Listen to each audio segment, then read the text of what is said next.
গোটা বিশ্বে ছড়িয়ে পড়েছে বিশ্বকাপের উন্মাদনা। সঙ্গে শুরু হয়ে গেছে রাত জাগার প্রহর।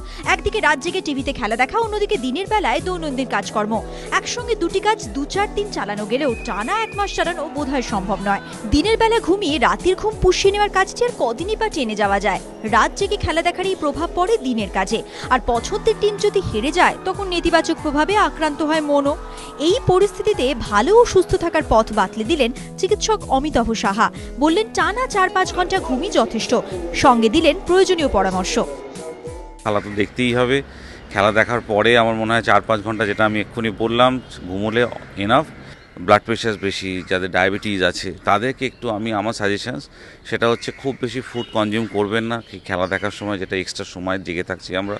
কেননা এই এক্সট্রা সময় রাত্রে জেগে থাকাটা একটা ওবেসিটি হওয়ার লক্ষণ, কারণ ওই সময়টা অনেক সময় আমরা ফুড কনজিউম করে ফেলি। এইগুলো একটু কমাতে হবে। হেলদি ড্রিঙ্ক খাওয়া, নিজেকে হাইড্রেট রাখা, এবং যেটা করণীয় সেটা হচ্ছে যে আমাদের একটু ডিনারটা একটু আর্লি করে নেওয়া উচিত এবং একটু লাইট ডিনার করা উচিত। এবং এই যে আমরা বসে বসে খেলা দেখছি এবং সেই সময় ফুড কনজিউম করে ফেলছি, এটা কিন্তু করলে হবে না। প্রিয় দলের খেলা নিয়ে অতিরিক্ত মানসিক চাপ ও উত্তেজনার কারণে হার্ট অ্যাটাক এবং স্ট্রোকের মতো দুর্ঘটনাও ঘটতে পারে। তাই এসব বিষয় মাথায় রাখতে হবে বলেও পরামর্শ দিচ্ছেন চিকিৎসকরা।